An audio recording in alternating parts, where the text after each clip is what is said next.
chances. It will be on. Hello, everybody. Welcome to today's live session. My name is Ritika Subhash. I'm the host of this podcast. I'm the founder of the Parent Academy. And today I have a wonderful, beautiful guest with me, Miss Indu Punj. Welcome, Indu ma'am. Thank you.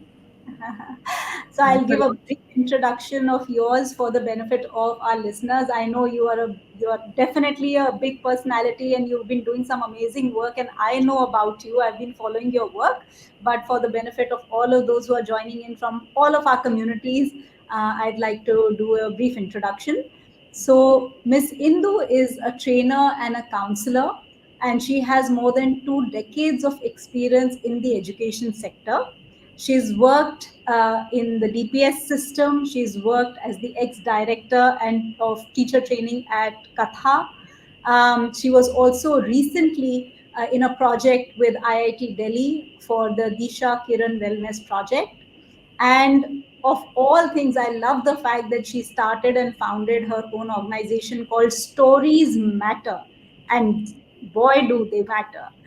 It's a YouTube channel that she has dedicated to creating awareness about personal stories. And through her work, she's also looking to enhance the parent child interactions through storytelling, through just bonding through the idea of stories. So I think this is something that really resonates so closely with my beliefs about parenting with awareness and parenting through emotional intelligence. So a big warm welcome to you, Miss Punj.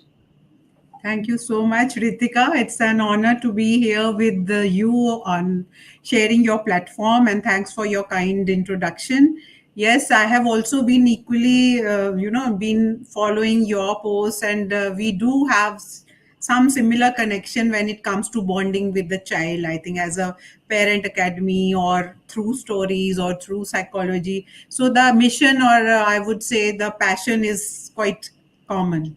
Absolutely. And I think just because we are surrounded by children through our work, I mean, I've been in the edtech segment for many years now, and you have worked in the school system, in the traditional school system. So I think you see this up close, right? Of course, as parents, we see it as well, but as educators, we see the other side as to how you can get children to really absorb the essence of what we are trying to teach rather than simply memorize something, regurgitate an exam, and forget it the next day, which has been, I think, the biggest bane of the education system, which all of us evolved, people and educators are trying to remedy. So, my first question to you would be today, and then, of course, all of the listeners here, please feel free to drop in your questions. I'll be happy to, pose them to ma'am, and she can answer it for us. But what made you transition from the traditional education system into Stories Matter? What was that pivotal sort of moment for you? I think in your introduction itself, you said that I always felt after 2 decades of teaching experience with reputed schools across various boards like IGCSE, CBSE, even I've taught in from international to Kendriya Vidyalaya for 20 long years and held positions of utmost responsibility. But always being a counselor, there was something always nagging inside that I'm not addressing this mental health, which is where I saw this gap. And I also at time feel pained to see that children are not getting inclusive education. The classrooms are not so emotionally secure. And I keep coming across students now through my workshops, but back then I thought I've taught enough in DPS and other elite schools. So I shifted to NGO Katha, where I came across different segment of the society. I understood their pain points. I've traveled across the country, courtesy my defense background. So imbibed various cultures from Bengali to Gujarati to staying there for years and understanding their culture. All of these experiences, plus my counseling experience, plus learning story pedagogy from Katha, I wanted to begin my own and this program, which is Stories Matter, an organization which is focused on improving the quality of education by integrating stories into regular curriculum and enabling better conversations around mental health. So my program is more to do with social emotional learning, how to handle emotions, how to teach our children to regulate their emotions. And why it is stories matter, because each one of us after food, water, shelter need one thing, that's acceptance, love. And every person has a story and every story matters. And that's my motto, to make every child feel that you are equally important and each child is a wow child. Wow, I think That's crux. yeah, I think it's such a loaded thought. But sometimes when you are in the education system, and I have my empathies with teachers and the entire ecosystem as well. Of course, there is a lot that needs change and a lot that needs to cope up with the 21st century needs. But the way the traditional education system is right now, teachers don't have the capacity, sometimes even the autonomy, to bring in stories in the classrooms. They don't have the autonomy to really deviate from the traditional sort of, because the syllabus completion is also one thing that needs to be done right and looked after. So I'm assuming that stories matter helps educators do that, become more sort of adept at story find. Integrate. So it is part of the curriculum only. You have to do nothing extra. So if you Okay. are introducing a topic or we give you a story, you can just pick up any story which is relevant to the topic you are going to introduce. This is one easy way. Or actually, if you go by pedagogy per se, then it says just pick up one story and different elements of the same story will teach you different subjects. And this is the thing we follow during my teacher training programs. And I always begin with, by end of 2 hours I would have convinced you that story can be used and integrated easily in every possible subject, be it Can you give us IT an or example? Yeah. maths or science, which is where teachers have the most apprehension, like how can you teach maths through a story, how can you teach science. So but we have kept those stories where we prove it that it can be integrated. Yeah, yeah, absolutely. I think this is something that it's sometimes when you hear somebody do it, you have that aha moment. Like I'm very much connected with the storyteller, very famous person, Rituparna Ghosh. Yeah, And she even has I done know. a lot of work, and I've attended a lot of her workshops or trainings. And there was one time when she used a very interesting story, like a gaon ka story, and she explained the concept of fractions through the amount of Yeah. rotis they were carrying, and all of that very fun, really interesting stuff. So, can you maybe give us an example of one of your maybe favorite stories to teach a particular subject? Anything that you feel that teachers really resonate with and students resonate with? Yeah, so I use this one story, which is the its name is Fakhruddin Ka Fridge. Similarly, because whenever we teach, we try to bring in the middle segment of the society where we can associate a lot. And through, Read you this book want me to also. tell the story, or is it just an example you want me to Just give? the concept. I remember reading this So book where it was this is a story of a boy who is a 7 8 year old child, and he has this habit of cribbing or finding, हर चीज पे फिक्र करना. So उसको yeah, हर चीज पे फिक्र करना है. So उसका नाम है Fakhruddin. That's the story's name, Fakhruddin का fridge. So yeah, one fine day, like for every little thing, he will create some problem. Like he had a habit of creating problem out of a situation.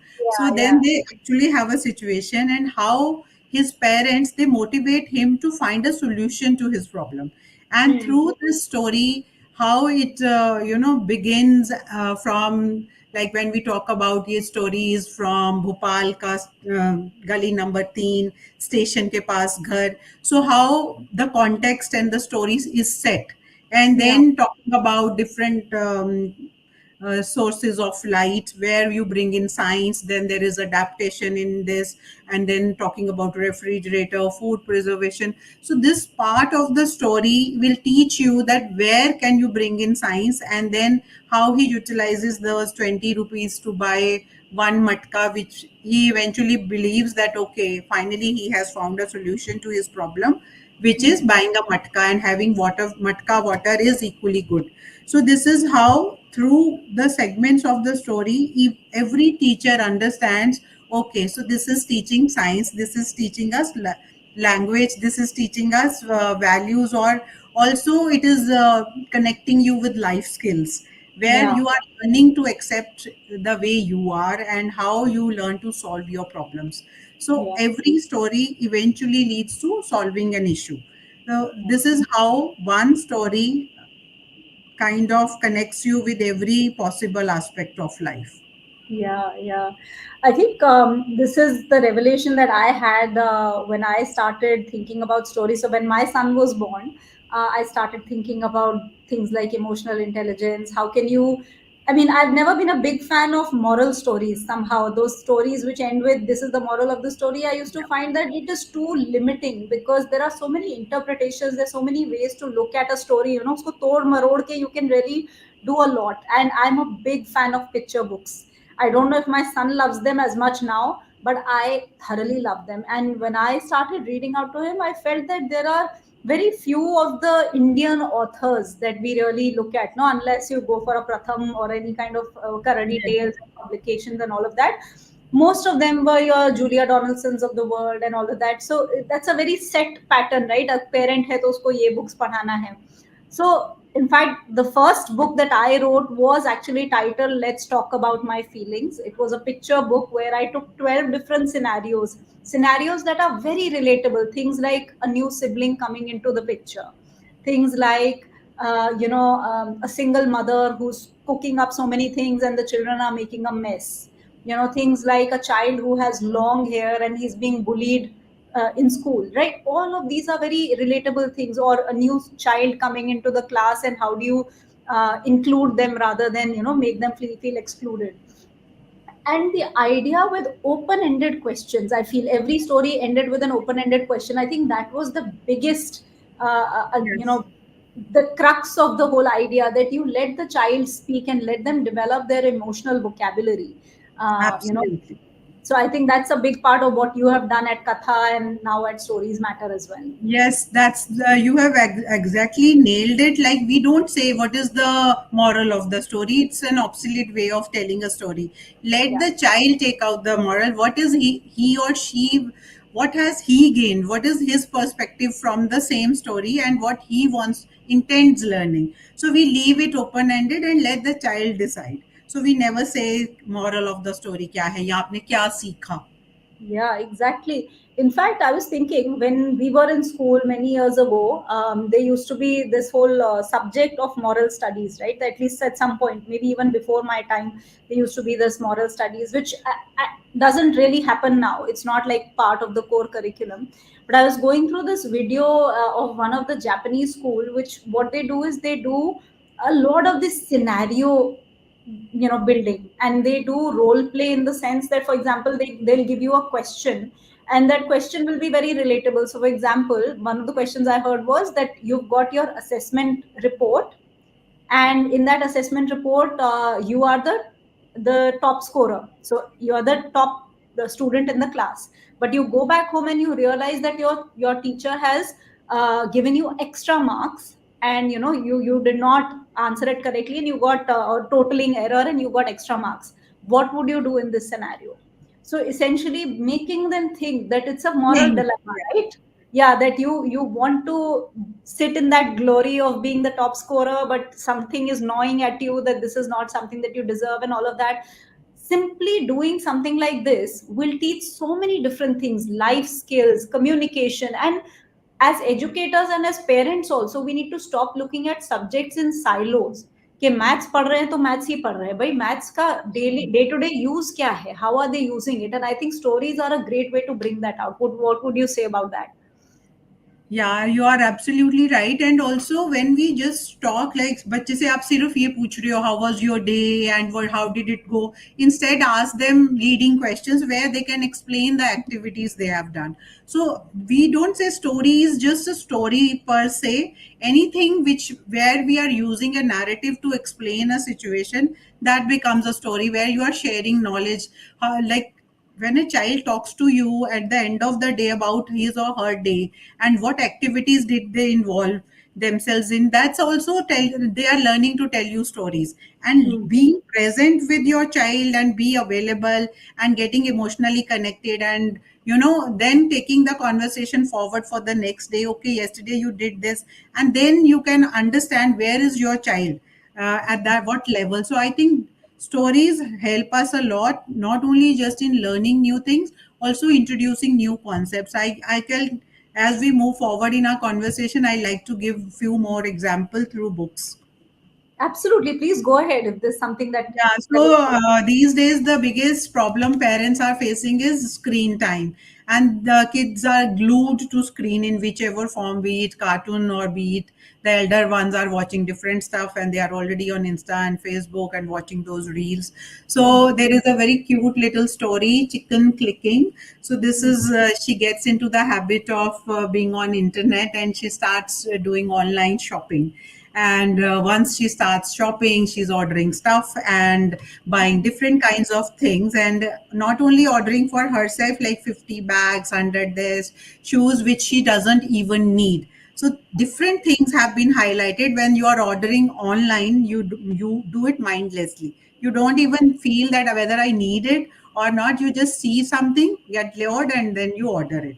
Then finally she buys one camera, clicks her pictures up, uploads it as her DP, then starts chatting. And now she's made a friend. Once you've made a friend, you want to meet that friend. And when she goes out to meet that friend, that friend turns out to be a fox. So the lesson that story gives, or we don't have to say moral, we just show these pictures to kids.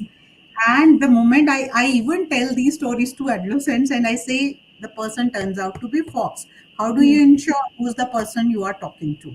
You don't have Hmm. to say anything and you leave it there, and you should see the expression on their faces. Even those 14-year-olds, they feel, oh my God, this can happen. And this happens even with adults. You can Hmm. never be sure the person on that DP is the real person. So this is how we can not only put children on right track by telling them the right stories, we are also introducing them to the concept of online shopping, unnecessarily buying things, and those approaches where we do not even value Yeah. things. How much do Yeah. we? Then recently I was asked this question by teachers like, ma'am, how do we, in this world where we are again getting fragmented and, there's a lot of religion thing again coming up. So how do we introduce the concept of religion? Again, this is Sunrise, Moonrise book, which Hmm. talks about religion is something where you respect each other, where Hmm. you respect somebody's identity for whatever they do, whether they bow, whether they do go to mosque, or whether they go to temple, whether they are Buddhist, but each one of us is a human, and I learn to bow before a person and being kind. So Hmm. these books, they really teach beautiful lessons without any effort. When Hmm. you read such books to your children and sit with them, not only that their vocabulary is enhancing, they learn to use right word in right context also. Hmm. Hmm. Then, and my one of the favorite ones is this, The Big Thoughts of Little Love by Karan Johar, where we talk about gender sensitization, where like a boy can also cry, and because we have, when everything is same, we are twins. Why Hmm. is it that I can't cry and why I can't behave a certain way and why can't I wear pink? So it talks about all those gender equality and sensitization things at such young age.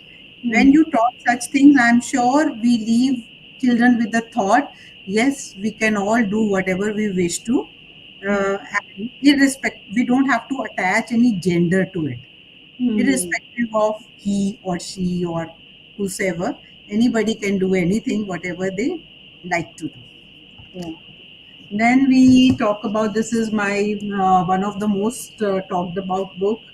This is No Biggie. When children, when we deal with behavior issues, they scream. One major issue that parents are reporting these days is abusive language.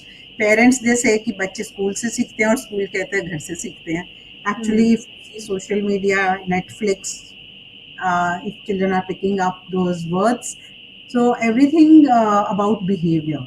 how in everyday life. Check, is there an ambient noise? I hear a noise in the background. Do you hear it as well? Is this Or okay? is it a mic or maybe the AC? You want to maybe check, because I don't want the listeners to miss anything that you're saying. It's just, Is it uh, at my end? Are you sure? yes, I think it's at your end. Let me check. Is it better now? Um, it's still there, so it wasn't the AC, but Hmm. maybe Then it's there not. is no sound from my end. Okay, maybe it's something that's just coming to me from some reason, but I hope the listeners are able to not be You can distracted. ask. You can ask in If between. anybody is facing any issues listening or understanding, is there an ambient noise that I hear? Then you can put it in the comment and we'll try and fix it. Because there's no noise at my end. Okay, perfect. Yes, so no biggie is all about behavior and behavior Dealing management. with everyday frustrations. All of us at every age, even now, we have one thing or the other going wrong, not going our way. And so we ask children, do we scream? So she starts screaming and howling, and Yeah, father or mother will come, can we do it again, Kiki? So her name is Kiki. So when we say, okay, so Kiki is, she loves to paint, she loves to dance, she has her dog Posy. We can have conversations around the books, and where she gets frustrated and parent would come and say, can we do it again? So there is no biggie. So for everything, when things go wrong, she will just say, can we do it again? And by the end of the story, she learns it, and not only does she learn herself, she starts teaching it to her friends as well. So from I to we to teaching it to other kids, this is how the book teaches you that things can go wrong. It's all right, but we can try again and fix them, and we can still stay calm. So it is also a lot to do with emotions. Here, I'll come back to emotional part later. This is but I want to stay with that for a little bit, because okay. what I Okay, want parents then. to understand it is that this is not just for your children, right? How many of us as adults, as parents, can say when something goes wrong? How many of us say no biggie? We don't, right? Because everything becomes like a life and death, and a Yeah. matter of How can uh, you? how can you, or even if it's in our lives, let's say, even if it is not about parenting, even when we go through any work crisis or home crisis, anything like that, it is very hard to say no biggie, right? So if you immerse yourself in stories and picture books, in really reconnecting with the innocence of childhood through stories, I am sure there are so many lessons that are lying there for you to unpack and unravel and learn from, that I always feel that parenting and becoming a parent is a second lease at childhood. It's your second lease at life, learning, relearning the way to really have a joyful life. Because children are by nature, by the virtue of being children, they are self-expressed, they are joyful, they are uninhibited, they are vulnerable, they have all of the qualities that as adults we want to learn from the best of the best life coaches. So if you look at your child as a potential life coach, you can really learn and grow with them, and that's the idea that you can bring out with stories. So that's something with behavior management. Since you mentioned that, I said this specifically because in the parent academy I work with parents. My work is primarily with parents because I feel that we already do so many interventions with children, right? But what about the lifelong learning of parents? What about their handholding? What about their learning? And that's what I think we need to also keep in mind, that as you are trying to teach your child, make sure that you are also learning on this journey. Absolutely. So you very rightly said, if child has done something wrong and you also start screaming and you lose your cool, then both are vulnerable. Both are not at a position to bring the situation or calm down the situation. So here what they've tried to show, that parents are in control of their emotions. Yeah. They can only then can you address somebody else's issue if you do not lose your temper. So that's another learning, of course, because as parents we have always have to remember that you are an adult and child is a child. So don't bring yourself to her level. you have to still maintain that you are an adult. You can't Absolutely. start throwing the same tantrums, and then there won't be any difference between the two of you. So through stories, and while we read and go through such things, of course we learn. It impacts us as well. Yeah. So should I go ahead with one last one? This Absolutely. one is The Rabbit Listen, where this is again a very beautiful story about how we have different kinds of people in our life, different kinds of friends who suggest somebody is there to help you, somebody is there just to fake it.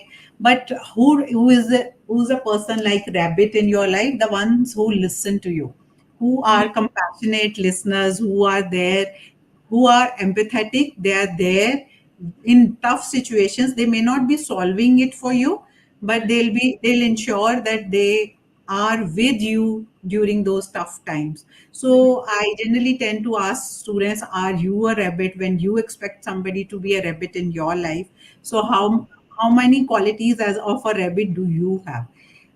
This also talks about, like, when they talk about different animals in the picture, I ask them, whom do you associate with more? So they'll say, I am this, I am that. Then they talk about the characteristics of that animal, and then they can see and reflect on themselves. So there is a lot of connectivity which is happening, and they can see their own characteristics in the same story, which is how we learn about not only telling things, about listening as well. So Wow. connection is not just talking, it's listening. More to do with listening, actually. Absolutely. I think, yeah, I mean, I am fully aligned and I fully believe that stories are powerful and more than anything, they're memorable. You know, there can be people who actually doubt ke okay, stories suna diya, fun ho gaya, we had a good time, but I don't agree that it will teach any morals because children will, not really think of it when a moral dilemma or a situation comes. To everyone their own. I still believe that they set the foundations because we are all made up of stories, right? Culture is all about stories. Culture gets transmitted from one generation to another through stories and through legends and through epics and all of that. So stories have a way to really stick with you. In fact, even as a child or when you grow up, you realize that the teachers that you most loved and that you really wanted to spend time in their classrooms were the ones who shared their own stories, their own vulnerabilities, their own lives with you, because they opened up these doors of being human, right? Because as educators and as parents, we tend to become rather infallible. We show our infallible side, that we can't make any mistakes, we are on a pedestal. But that's not really the case, right? Every one of us is still struggling daily to cope with our own Becoming a challenges, better version of ourselves. It's a becoming a better. continuous journey. I always say I'm a work in progress. You stole my line. This, I think we would have heard it somewhere, but this is very close to my heart. Like, I'm a work in progress, or I'm somebody who's learning. I can learn even from a child. Yeah. Absolutely. So here is what I wanted to ask from you: that do you feel that parents are also getting more and more involved and engaged in the story telling sort of a way of raising children, and keeping stories as pivotal, and also sharing their own vulnerabilities? Do you find that that happens often, or the majority of parents that you interact with like to do the traditional way of keeping a bit of a distance?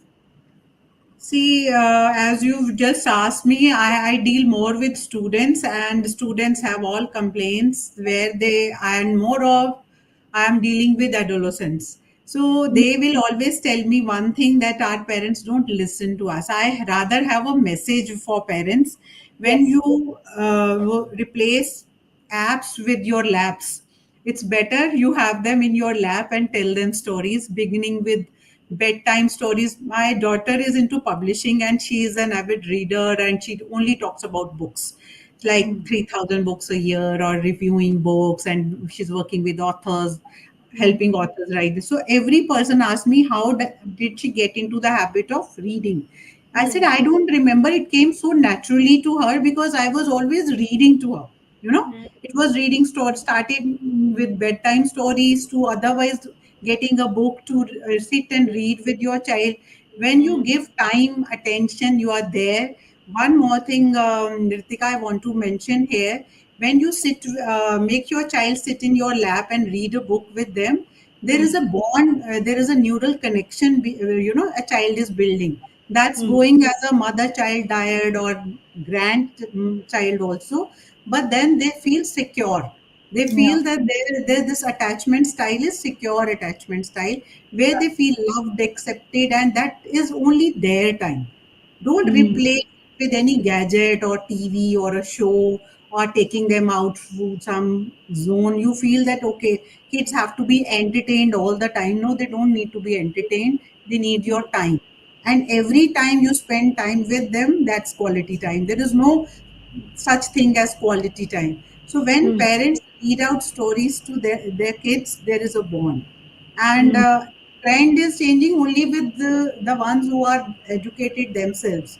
Mm. I would say that it is there across the country because I am going to tier B, C kind of cities also. The trends are still the same. There was similar stereotypical thinking, so similar gender inequality. Nothing has really changed, and it really kind of I feel hurt. Mm. I talk a lot of serious issues where there is homosexuality coming in, and there are children who come out and they tell me in their schools itself how Mm. the atmosphere is still not emotionally secure. So when Mm. children are rooted, deep rooted, and they are connected with parents, they can face the world outside. So Mm. parents, first thing that you need to do is build a bond with your child, and that can begin with the book. That can build with the story. Just reading them 10 to 15 minutes every night will help them bond with you. Also Mm. there then you can talk about their day, and then this will kind of culminate into habit forming, and they learn a lot in the Yeah. process. Absolutely. I think one thing which I would like to add to this and tell parents is I think universally we all want our children to be readers, right? ये common है कि become a reader, become a reader. There are enough studies, enough and more people telling you that those who are readers tend to become leaders. All of this is there. But ask yourself this question that if you are not a reader, if you are not a lifelong learner, how what gives you the right to expect that from your child? Because the child will one day turn around and say like, you are not doing it, why are you asking me? If it is okay for you to doom scroll at night, and I am equally guilty of this, right? Because I am also part of this ecosystem where I have to fight with these really enticing apps every single day that are vying for my attention. I have to fight that temptation, right? But unless I do that and I don't pick up a book and I don't read, I have no right to tell the child that Yes, yes. turn the You are mirroring their, they will see and do the same things, which is why these days they say parents on while eating also they are using phones. So how do you expect your child to behave? That's why there have to be phone-free zones where okay for this half an hour we are not using phones or screens. This is our reading time together. It has to be reading time together. It can't be you, I've got you a book and now read. Then they yeah. won't read. Absolutely. And it's just, if you have not started this, I'm saying this to all parents, regardless of whether your child is, 5 years old or 15 years old. If you feel that, you didn't capture this entire thing about reading and storytelling earlier in your life, it's okay. You can still start from today. Start small. Pick up a book and read one paragraph, graduate from one paragraph to one page, start to get comfortable with the idea of reading physical books, and please, no digital devices. I am not, this is my personal opinion, maybe it's okay for somebody else, but I do not really connect with a digital reading device as much as I do with books. I'm still very old school. I love the smell of books. I love the feel of turning the page and really underlining things. I really make my book very dirty that way, but also use that time to share that. So for example, I was reading this book by Charles Duhigg called Communicate Super Communicators, and it's a book for adults, but I've picked up certain portions that I like, and I just call my son, come listen to this, I want to tell you this right now. Because just imagine two people in America, two big groups, one who's a supporter of guns and owning guns, and the other group that absolutely opposes gun ownership, have come together and they are communicating with each other. Just listen to this, such a beautiful real life thing. It doesn't matter if the child doesn't get the full gist of it, they'll get something. Try to make this a thing that is such a big deal, that reading a book is such a big deal and I'm enjoying it so much that they will absolutely go for it. Absolutely. One more thing that I want to add here, some people they feel what is the right age because my child is still 2 and 2.5, he or she can't read.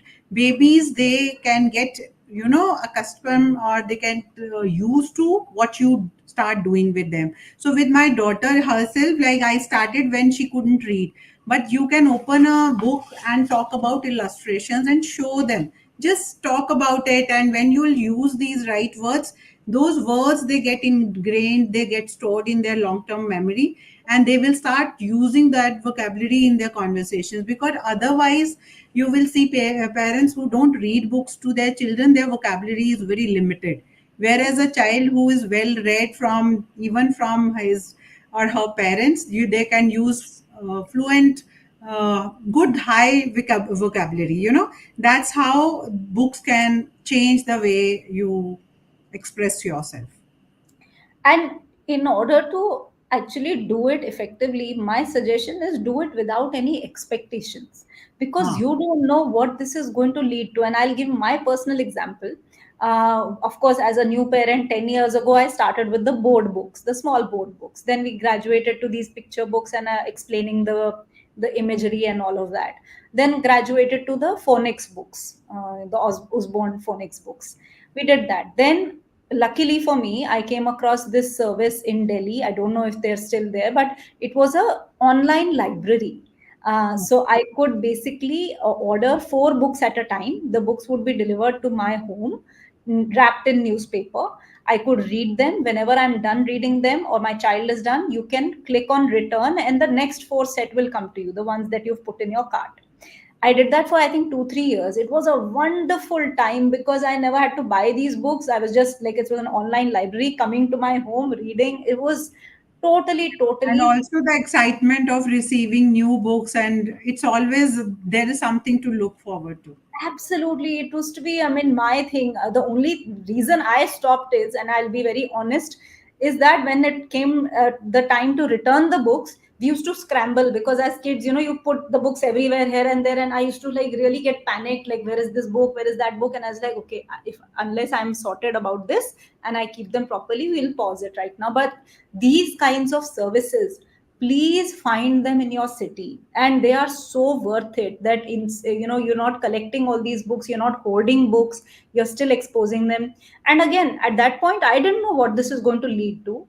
In fact, I started running storytelling sessions in my neighborhood because I felt that there's nothing like this, and this whole culture of telling stories to children is dying, because even the grandparents are now on Candy Crush, and they're busy with their own thing, that who is Yeah. there. And So then we are blaming that there are no values are dying, children are using inappropriate language because they are you are stop speaking to your children. You are all on phone, all four people sitting in one room will be using their phones. So absolutely. let's stop blaming children and let's get back to our old culture of reading, sitting together, eating together. I'm sure this can really help. In fact, since you mentioned it, I must share that I've been nominated as one of the council members for Wiki's Holistic Child Developmental Council. And in that, the first project that I've taken up is Bring Back the 90s Childhood. So I'm doing literally the hashtag Bring Back 90s Childhood is going to be my focus for this year and for early next year, is to do these sessions to actually bring that innocence of a carefree time, and also a free play, that free play that Yeah. used to happen, to really bring that back into the notion that you don't have to spend inordinate amount of money to take your children from one class to the other and entertaining them.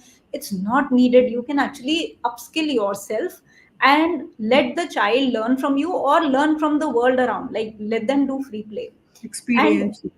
experience, absolutely. And so when I used to do the storytelling sessions, I used to take my son. He was 3 around that time, so I said, okay, maybe he doesn't understand what I'm doing, he'll just sit with the other kids and he'll pick up. Then one day I saw he created a story of his own, like very small, like a 2 3 year old kid saying, एक कबूतर था, उसका दूध चूहा था, चूहे को चोट लगी, कबूतर ने बैंडेज लगाई और स्टोरी खत्म. I mean, it was very adorable the way he told it, but like the fact that he was able to create a story, create a conflict, like create Yeah. characters, create conflict, Two people, and again he resolved the issue. resolve the issue. So I said, Mm. okay, he is able to understand the crux of creating a story. And Yes. now, now he's just turned 10 day before yesterday. And the journey has taken such a turn that now he's performing theater, not just here. He was invited to perform in Udaipur, and he'll probably be going to a lot of different cities performing in a very interesting historical play called Rani Durgavati, where he's playing the pivotal role of the son of Rani Durgavati. So at that age, I feel like, especially me, when I compare to my journey, I had a lot of stage fright growing up.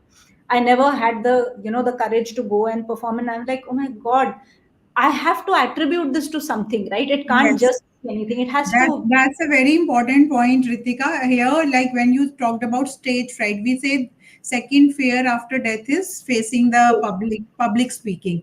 So when Absolutely. you naturally start doing it in your classroom, and every child, when we do this activity, each and every child is supposed to contribute when we weave a story. You've narrated a story. Now there is an activity when now children, they repeat the same story and start with one child and moving on to other, and one sentence. So a lot of things are done here. We are testing their listening skill, retention. Then when they come and do role plays, they are able to express themselves. So these stage frights can also be overcome by storytelling. I am sure this has a very holistic approach in every way.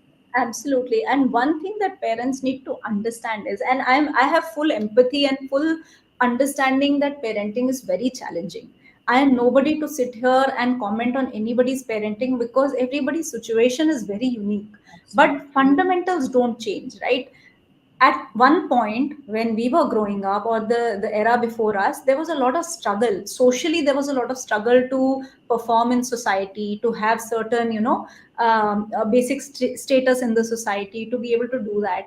Now, at least for the urban parents, things have changed, right? It's not a matter of making sure that your future is secure and things like that. Now, at least if you have the capacity to help your child build critical thinking skills, build creativity, be a person who can have entrepreneurial skills, and be able to live and thrive in this 21st century world, then you must encourage these skills of reading, of narration, of theater, of kinesthetic ability, or even like figuring out what their core skills are. Because the world is moving away from a factory model of creating workers who are there for the workforce. Again, not negating the importance of the education system, but also, where are we nurturing creativity if we are not doing it at home? And why are we expecting the schools only to do it if we are not able to do it at home? Yeah, because I have also experienced this in schools where teachers, they always say, ma'am, parents कहते हैं कि हमने तो school भेज दिया, आपके school में बच्चा कुछ नहीं कर रहा है, घर में तो बहुत पढ़ता है. So we can't leave everything on. It is a mutual thing. Raising a child is like we say, it takes a village to raise a child. So it need whole lot of community. It is a project which we have to do it together. It's not just we leave it on school, or school can leave it on parents. Together they have to do it. And I think that's the most effective way to deal with child security, and they should feel nurtured and welcome in this world. मुझे लगता है कि अगर हम थोड़ा सा वो मैं और तुम के बीच में से गैप हटा दें और हम बन जाएं, that would be better.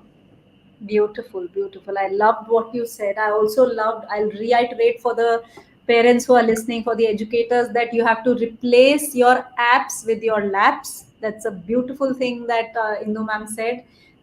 There is no replacement for our availability. We have to be available. We don't have to be constantly hovering on top of our children.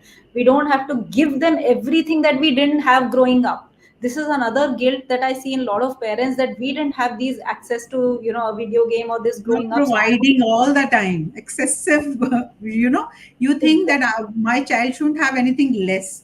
Whereas I feel at times let them have this feeling also that I don't have. And I don't need to have everything. That is also required. If you don't even understand that not having a something is also fine, and we learn to adjust, that's equally important as a growing child, to yeah, understand that it is okay not to have certain things, and whatever you have learned to accept. absolutely. One topic which is left from my side is self acceptance. Because of this social media, we are comparing ourselves all the time.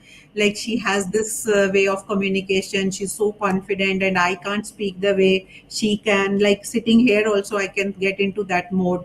Oh, Hmm. she can speak much better, she's not camera conscious, whereas I am.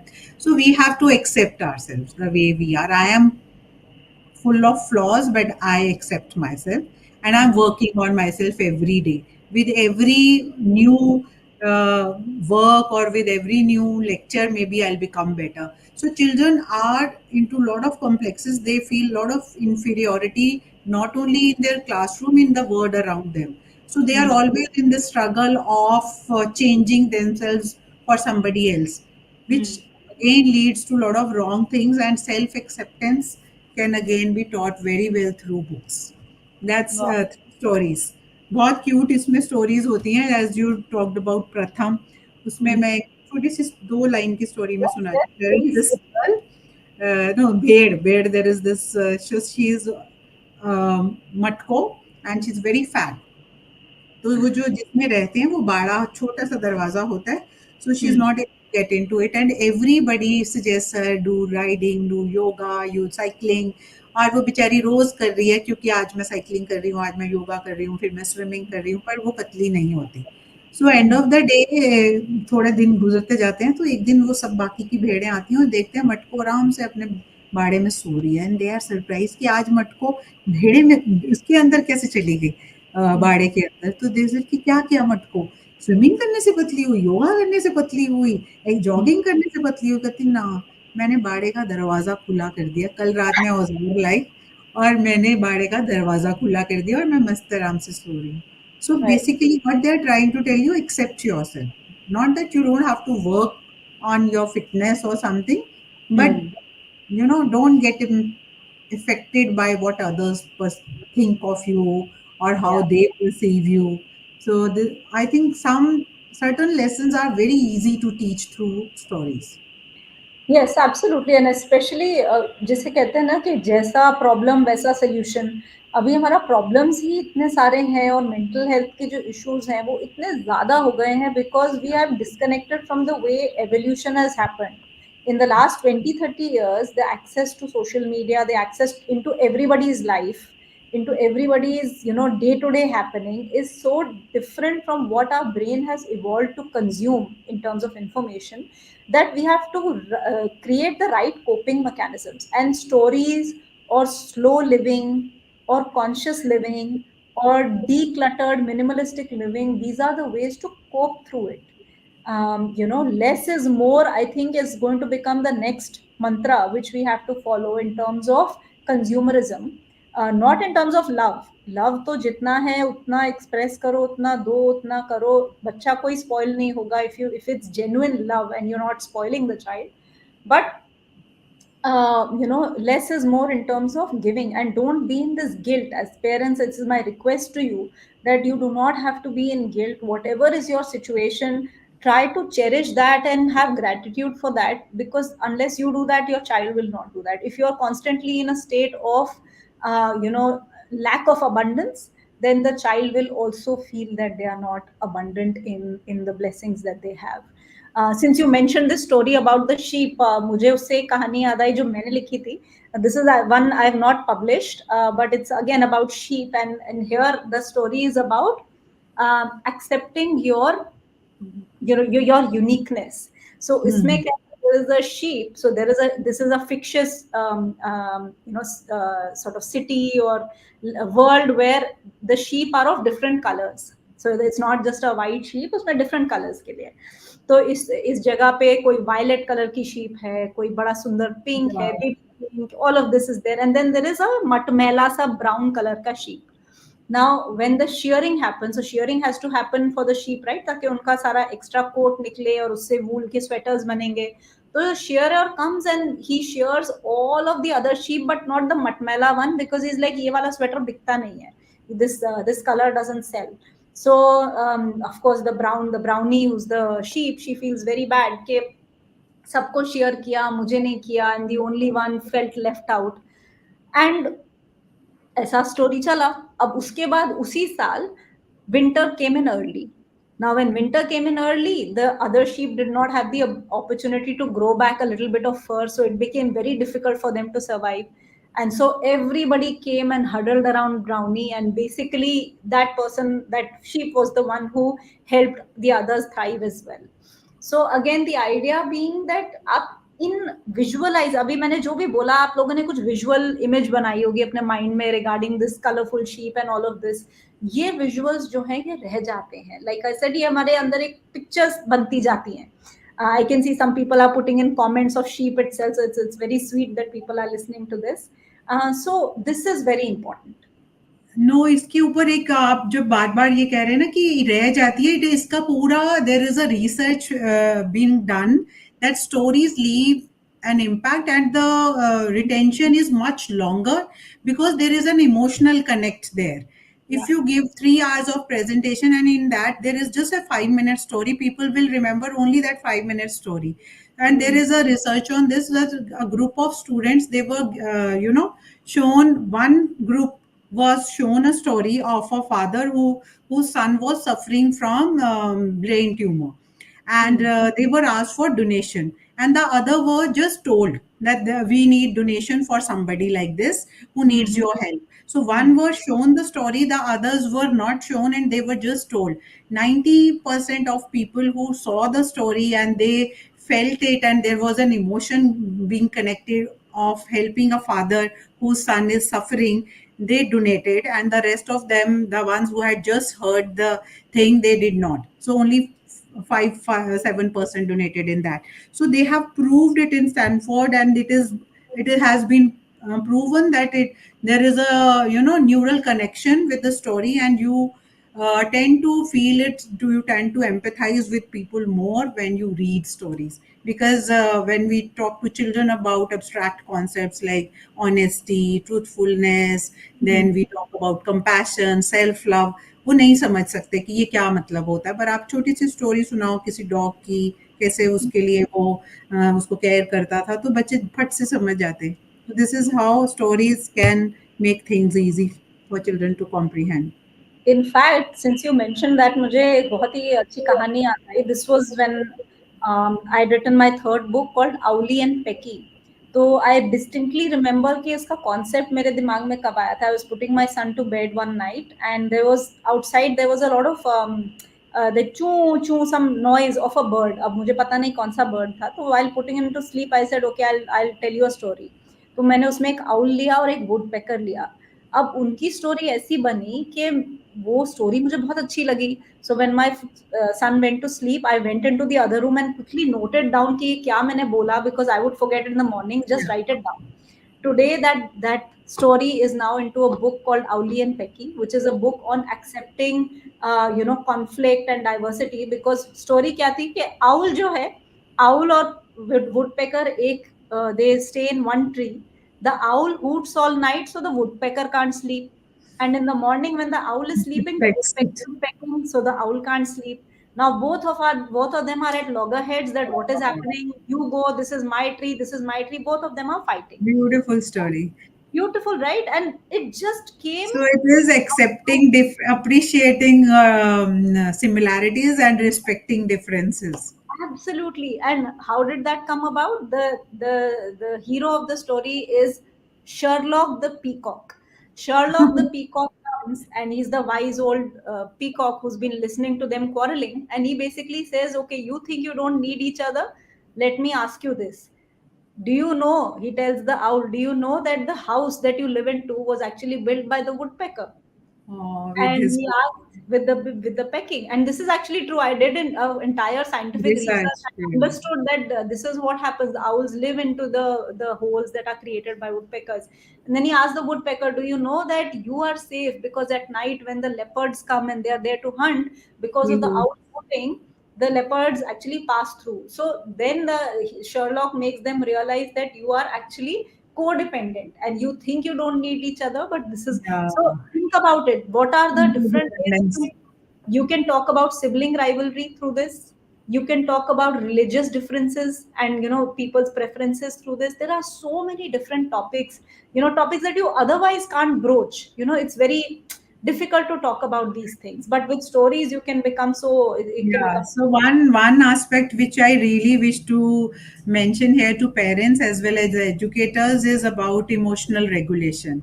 Because wherever I go, be it teachers or be it students, most of them, when I talk about weakness, they say we can't regulate our emotions. We don't know how to handle our emotions because in our country, unfortunately, we have never been taught how to process your emotions, how to understand what am I going through. So in my every workshop, I am trying this exercise. First, sit and, as you mentioned about mindful practices, deep breathing. So with your children, when you sit and narrate a story, first thing is they learn to sit and relax. Then you can get them whenever they throw a tantrum, you just allow them to breathe with you, deep Mm, and slow breathing.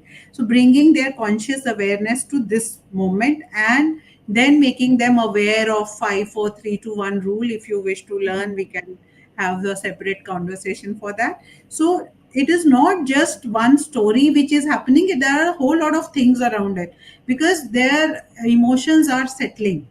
mm, Regulation ही नहीं आता because I teach them, okay, this is a regulator, the remote control is in your hand. First understand at what speed am I moving. So do I yeah. need to reduce my reaction? So do I need to step back and then think about it? Why is this happening to me? What do I need to do myself, to make myself feel better? And by deep breathing, by having water, and one of the things that we use is our story cards. When you are upset or you hit somebody or you use abusive language, how can they get upset? So taking deep breaths, holding your hands, then having a glass of water, reading, listening to music can put your energies down and you can become better. And then you can think. So this is not only for children, this actually is applicable to each person, whosoever is in a agitated and aggressive or anxious mode. So dear parents, first learn to regulate your emotions. Don't tell children to suppress कि boys ऐसे नहीं करते, girls ऐसे नहीं करते. सब कोई सब कुछ कर सकता है. इमोशंस को एक्सप्रेस करने दो, उसको बात करेंगे. जब वो थोड़ा चुप हो जाए, उससे बात करिए क्यों किया आपने. मेक देम क्वेश्चन देम कि ये जो बिहेवियर था ये क्यों हुआ. Why this happened? Do you think you are hungry? Are you thirsty? Did you not sleep well? Or did anybody say anything to you? Make them reflect on what is the reason for their this behavior. And Hmm. then teaching them how why this happens and how can we make it better. So this is extremely important. I wanted to convey this because I handle this every day almost. The children do not know how to handle their emotions Yeah. beyond. You're talking about self awareness, and sorry to say, and no offense to any parent, but as parents, also as adults, we don't know how to become more self aware and regulate ourselves. So we have to really work at it. And my work at the Parent Academy is exactly about all of these things, right?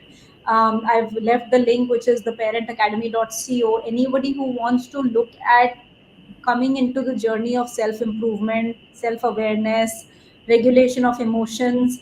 I am not going to be the be all and end all. I'm not going to be the Babaji giving you gyan.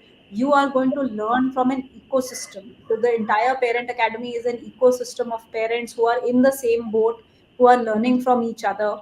And, basically on this path, like you said, of becoming a better version of themselves, because this is what it's all about, right? You become self-aware, you display that, and you become the sort of the mentor or the there's a very good saying that children are great imitators, so give them something great to imitate, right? So you're trying to get on that path so that they can actually follow that as well. So definitely happy to connect with all the parents who are wanting to improve their parenting experience and journey. As we come towards the end of this really, really invigorating conversation, and I wish we can go on and on, there are two things I want you to share. One is, how can people connect with you? Where can they find your work? Where can they, really take this journey forward with you and Stories Matter? And second is, this is the Parenting Truth and Dare podcast. So we unpacked this truth today about the importance of stories in the lives of parents and children. What is the dare, one dare that you want to give to parents that they can go ahead and follow today itself? Okay, thank you for the really thinking question to me. First, you can connect with me on any social media. I'm there. You just search for Indu Punj. I have a YouTube channel as well. I have a website too, story in indupunj.com. Everything is with my name. So it's very simple. Even my email ID is indupunj@gmail.com. Why I have kept it simple? Because I have to share it with students. So it's easier to remember. Second, when you say dare, I would give them a dare of reading for 30 days because they said anything you want to imbibe in your system or form a habit, maybe just a 3-minute story. Panchatantra stories, stories from Jataka tales. They are just, I have, narrated those stories. They are just 58-second story. 58-second story, I'm sure you can all read to your child, and books are available. It's available online wherever you wish to. When you read with them, I'm sure by the end of the 30 days you would have become a better parent and your child would have connected with you in a much better understanding way. And Where are these 58-second stories? You said, where are they to be found? these are available in books. I that book I'm not keeping. Like they are available. Panchatantra stories. There are 365 stories in it. So Okay, okay. 365 stories means every day you can read one story.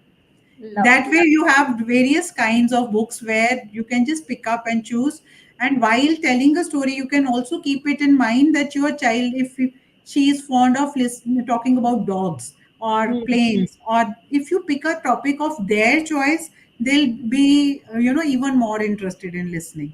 So Hmm. don't force your choices on them. Allow them to express more, ask questions, discuss, and then reach a conclusion Got it, together. got it, got it. In fact, that brings me to the fact that I am also putting together a lot of stories.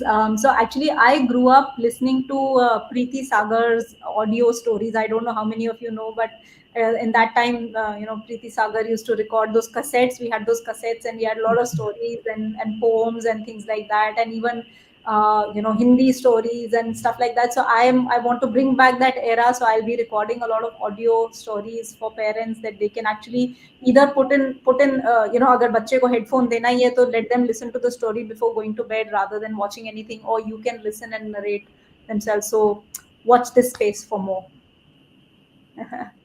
All right. Thank you so much. I really appreciate the last hour that you gave us. So many people have put in such lovely comments, and I hope that the journey with Stories matters actually, goes, beyond your expectation, and you create a revolution of, happy parenting, happy kids. Thank you so much for giving us your Thank valuable. you. Thanks. It was equally, I'm thankful to you for having me on your show.